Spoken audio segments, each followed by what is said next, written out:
സദാശിവസമാരംഭാം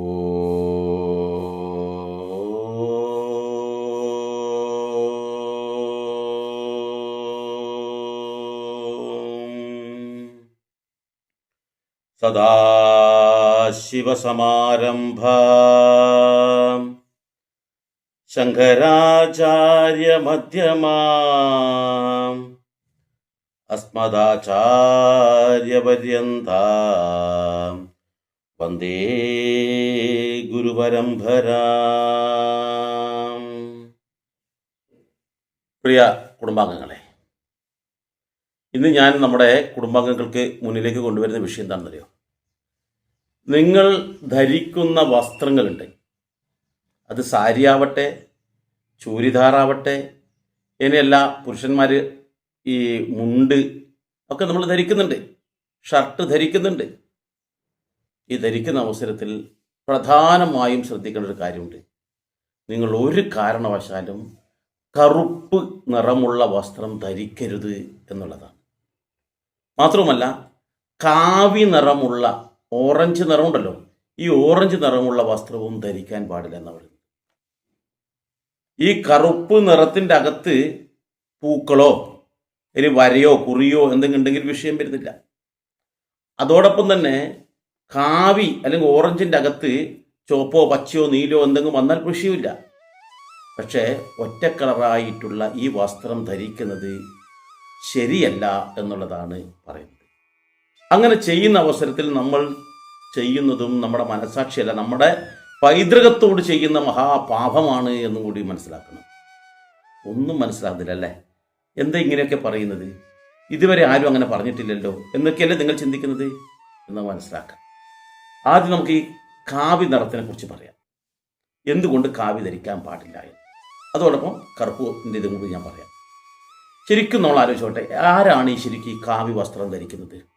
യഥാർത്ഥത്തിൽ സന്യാസിമാർ. എന്താണ് സന്യാസിമാരുടെ ജോലി? അവരെന്തുകൊണ്ടാണ് ഈ കാഷായം അല്ലെങ്കിൽ ഈ കാവി വസ്ത്രം ധരിക്കുന്നത്? അവർക്ക് എന്തുകൊണ്ട് മറ്റു വസ്ത്രം ധരിക്കുന്നില്ല? ഇതും കൂടി നമ്മൾ ചിന്തിക്കണ്ടേ? ഈ കാവിക്കൊരു പ്രത്യേകതയുണ്ട്. കാവി എന്ന് പറഞ്ഞാൽ അഗ്നിയുടെ നിറമാണ്, അഗ്നി തത്വം നിറഞ്ഞു തുളുമ്പുന്ന ഒരു സാധനമാണ് കാവി. അപ്പോൾ ഈ അഗ്നിക്കൊരു പ്രത്യേകതയുണ്ട്. അഗ്നിയുടെ നിറമാണ് കാവി. ആ കാവിയാണ് നമ്മൾ സന്യാസിമാരും മറ്റുള്ളവരും ധരിക്കുന്നതെന്ന് മനസ്സിലാക്കണം. അപ്പോൾ കാവിയുടെ പ്രത്യേകത എന്താ? അല്ലെങ്കിൽ ഈ അഗ്നിയുടെ പ്രത്യേകത എന്താ?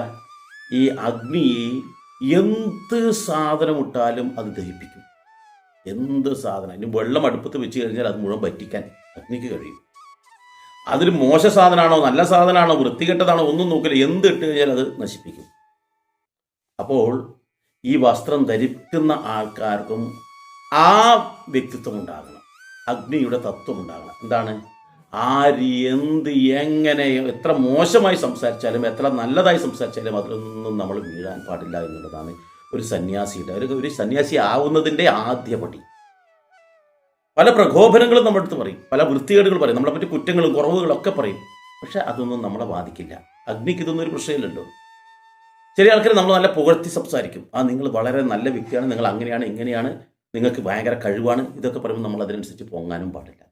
എല്ലാം സമ്മിശ്രമായിട്ടുള്ള ഒരു പ്രതികരണം. ശരി, എല്ലാം ചിരിച്ചു തള്ളുക. അതൊരു സന്യാസിക്ക് മാത്രമേ കഴിയൂ, അല്ലെങ്കിൽ ആ സന്യാസി തലത്തിലെത്തുന്ന ആൾക്ക് മാത്രമേ കഴിയൂ. അപ്പോൾ ഇങ്ങനെയുള്ള പ്രകോപനങ്ങളിൽ വീഴാതെ, അഗ്നി എന്ന് പറഞ്ഞാൽ ത്യാഗത്തിൻ്റെ പ്രതീകമാണ്. കാരണം സ്വയം ദഹിച്ചും കൊണ്ടാണ് മറ്റുള്ളതിനെല്ലാം തന്നെ ഇല്ലാതാക്കുന്നത്. അപ്പോൾ ആ അഗ്നിയാകുന്ന ത്യാഗത്തിൻ്റെ പ്രതീകമായിട്ട് ഈ വ്യക്തിത്വം സമാജത്തിന് വേണ്ടി പ്രവർത്തിക്കുന്ന ആളായിരിക്കണം. സമാജത്തിൻ്റെ നന്മയ്ക്ക് വേണ്ടി ജീവിതം ഒഴിഞ്ഞു വെച്ച് തനിക്ക് വേണ്ടപ്പെട്ടതെല്ലാം ഉപേക്ഷിച്ചുകൊണ്ട് സമാജത്തിന് വേണ്ടി ഇറങ്ങുന്ന ആള്. കുടുംബം ഉപേക്ഷിച്ചു, ഭാര്യയും മക്കളുമെല്ലാം.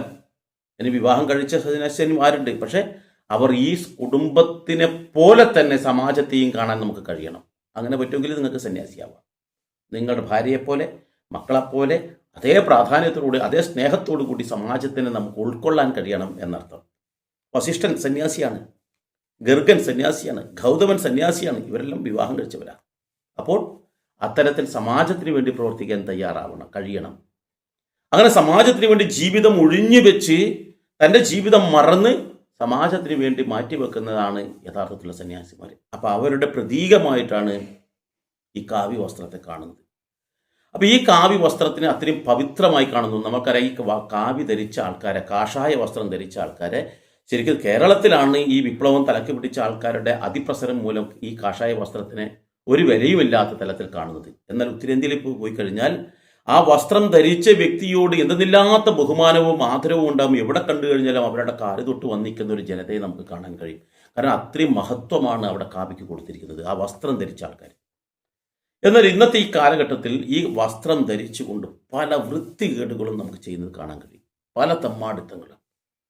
ഇപ്പൊ പല കൊള്ളക്കാരും പെണ്ണുപിടിയന്മാരടക്കം ഈ വസ്ത്രമാണ് ധരിക്കുന്നത്. അപ്പോൾ ഇവിടെ നമ്മൾ അതിൻ്റെ മഹത്വം തള്ളിക്കളയുകയാണ് ചെയ്യുന്നത്, അല്ലെങ്കിൽ ആ മഹത്വം മറന്നുകൊണ്ട് ചെയ്യുന്നു എന്നർത്ഥം. ശ്രേഷ്ഠന്മാർ ധരിക്കുന്നതാണ് നമ്മൾ ധരിക്കുന്നതെന്ന് അർത്ഥം. അപ്പോൾ ഇവിടെ വേറൊരു കാര്യമുണ്ട്.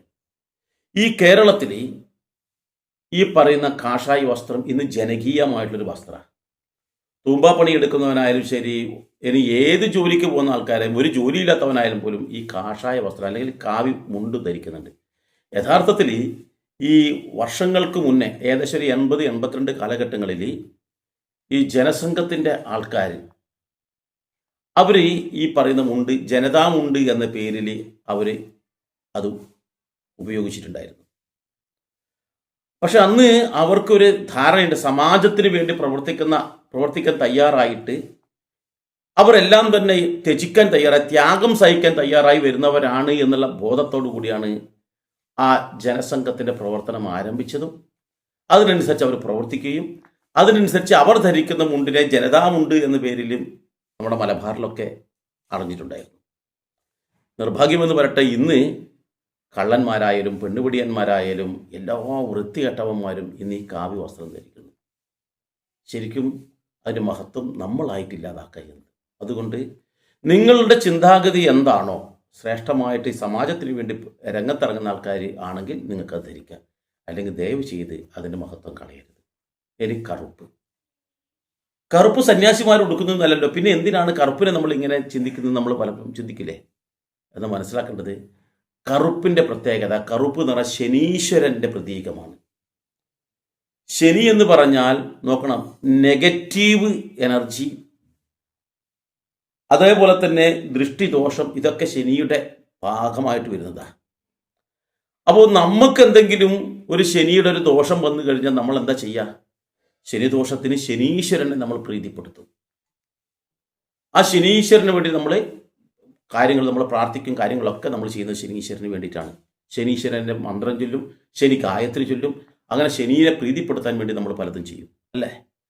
അപ്പോൾ നമ്മളെ ബാധിച്ചിട്ടുള്ള ശനിദോഷത്തെയും ദൃഷ്ടിദോഷത്തെയും ഒക്കെ, അല്ലെങ്കിൽ നെഗറ്റീവ് എനർജിയൊക്കെ ഇല്ലാതാക്കാൻ വേണ്ടി ശനിയെ പ്രാർത്ഥിക്കുന്ന ആൾക്കാർ, ശനിയുടെ ദോഷം ഇല്ലാതാക്കാൻ വേണ്ടി ശനിയെ പ്രീതിപ്പെടുത്തുന്ന ആൾക്കാർ ധരിക്കുന്ന വസ്ത്രമാണ് കറുപ്പ്.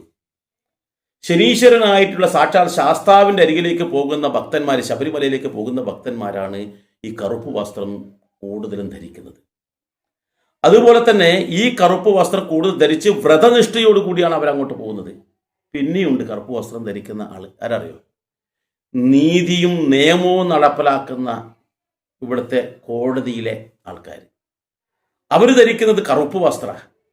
കാരണം ഈ കറുപ്പ് വസ്ത്രം ഈ സമാജത്തിലുള്ള ഏതെങ്കിലും ഒരു വ്യക്തിക്ക് നെഗറ്റീവായിട്ട് എന്തെങ്കിലും ഉണ്ടെങ്കിൽ അതിനെ ഇല്ലാതാക്കാൻ, കണ്ണ് കെട്ടിയിട്ട് ഇല്ലാതാക്കാൻ വേണ്ടി, നമ്മുടെ ന്യായം നടപ്പിലാക്കാൻ വേണ്ടി ചെയ്യുന്നതും ഇതേ കറുപ്പ് വസ്ത്രമാണ്. അപ്പോൾ ഈ ശനിയുടെ ദോഷം ഇല്ലാതാക്കാൻ വേണ്ടി, ദൃഷ്ടിദോഷം ഇല്ലാതാക്കാൻ വേണ്ടി വ്രതനിഷ്ഠയോടുകൂടി ധരിക്കുന്ന ആ കറുപ്പ് വസ്ത്രത്തിൻ്റെ പ്രതീകമായിട്ട് മറ്റൊരു കാര്യം കൂടി നമ്മൾ ചെയ്യുന്നുണ്ട്. കൊച്ചു കുട്ടികൾ ജനിച്ചു കഴിഞ്ഞ് കുറച്ച് ദിവസം കഴിഞ്ഞ ഉടനെ തന്നെ ഈ കുട്ടികൾക്ക് നമ്മൾ വെച്ച് കൊടുക്കുന്ന പൊട്ടുണ്ടല്ലോ, നെറ്റിയിൽ തൊട്ട് കൊടുക്കുന്ന ഇങ്ങനെ തൊട്ട് കൊടുക്കുന്ന ഒരു പൊട്ടുണ്ട്. അത് നെറ്റിയിലും തൊടും, ഈ കവിളിലും തൊടും. എന്താ പറയുക? കറുപ്പാണ്. അവിടെ ആരും ചുവപ്പോ പച്ചയോ നീലയോ എല്ലാം കൊണ്ടുപോയി കുത്തുന്നത് കറുപ്പാണ്. കാരണം ഈ കുട്ടിക്ക് ശനിയുടെയോ നെഗറ്റീവായിട്ടുള്ളതോ ദൃഷ്ടിദോഷമോ ഒന്നും പറ്റാതിരിക്കാൻ വേണ്ടിയാണ് ഈ കറുപ്പ് തൊട്ട് കൊടുക്കുന്നത്. ഇവരുടെ കൈകളിൽ കറുത്ത കരിവളയാണ് ധരിച്ചു കൊടുക്കുന്നത്. അതുപോലെ തന്നെ കറുത്ത ചരടാണ് ശരീരത്തിൽ ധരിച്ചു കൊടുക്കുന്നത്. ഈ കറുത്ത ചരടിൽ പൂച്ചിക്കല്ല് എന്ന് പറയുന്ന ഒരു കറുത്ത മുത്തു കൂടി നമ്മൾ ചേർത്ത് കൊടുക്കാറുണ്ട്. എന്തിനറിയോ? ഈ കുട്ടിക്ക് എല്ലാ തരത്തിലുള്ള നെഗറ്റീവായിട്ടുള്ള ഒന്നും ഉണ്ടാകാൻ പാടില്ല എന്നുള്ള ചിന്തയാണ്. അപ്പോൾ അത്രയും പവിത്രമായിട്ടുള്ള ആ വസ്ത്രത്തെ പരിഹസിക്കും വിധത്തിലാണ് ഇന്ന് പലരും ഈ വസ്ത്രം ധരിക്കുന്നത്. ഇന്ന് സിനിമയിലുള്ള ഒരു സിനിമാ നടൻ, ഒരു നായകൻ ഏത് വസ്ത്രം ധരിച്ചോ അതേപോലെ എടുത്തു നടക്കുകയാണ്. ഇന്ന് പവിത്രമായി കാണുന്ന ആ കറുപ്പിനെ ഒരു സിനിമയിൽ ഒരു നായകൻ അത് ഉടുത്തതിന് ശേഷം കോളേജ് വിദ്യാർത്ഥിയാവട്ടെ മറ്റുള്ളവരാവട്ടെ മറ്റൊരു സിനിമ, ഈ പ്രേമം എന്നുള്ള ഒരു സിനിമയിൽ കറുത്ത വസ്ത്രം ഒരു കുപ്പായം ഒരാൾ ഇട്ടുന്നുണ്ട്. പിന്നെ എല്ലാവരും കറുപ്പ് കുപ്പായം ഇടാൻ തുടങ്ങി. ഇപ്പോൾ കറുപ്പ് മുണ്ടുടുത്ത് നടക്കാൻ തുടങ്ങി. യഥാർത്ഥത്തിൽ വ്രതനിഷ്ഠയോട് പോകുന്ന സ്വാമിമാരെ പോലും തിരിച്ചറിയാൻ പറ്റാത്തൊരവസ്ഥ വന്നു. സ്ത്രീകൾ കറുപ്പ് സാരി ഉടുക്കുന്നത്, കറുപ്പ് ചുരിദാർ എടുക്കുന്നത് ശബരിമലയ്ക്ക് പോകാൻ വേണ്ടി വ്രതമെടുക്കുന്ന അവരെ തിരിച്ചറിയാൻ പറ്റാത്തൊരവസ്ഥയായി കഴിഞ്ഞു. നോക്കണം നമ്മുടെ ഇത്. അതുകൊണ്ട് സജ്ജനങ്ങളാണെങ്കിൽ, നിങ്ങൾ ഈശ്വര വിശ്വാസിയാണെങ്കിൽ, ഒരു സനാതന ധർമ്മത്തിൽ വിശ്വസിക്കുന്ന ഒരാളാണെങ്കിൽ ദയവ് ചെയ്ത് ഇതിൻ്റെ മഹത്വം മനസ്സിലാക്കി മാത്രം ധരിക്കുക. ഈ വിഷയവുമായി ബന്ധപ്പെട്ട് നിങ്ങൾക്ക് എന്തെങ്കിലും സംശയം ഉണ്ടെങ്കിൽ താഴെ കമൻറ്റ് ബോക്സിൽ രേഖപ്പെടുത്താവുന്നതാണ്. ഏതായാലും മറ്റൊരു വീഡിയോയുമായി മറ്റൊരു അവസരത്തിൽ വരാം. എല്ലാവർക്കും നന്ദി, നമസ്കാരം.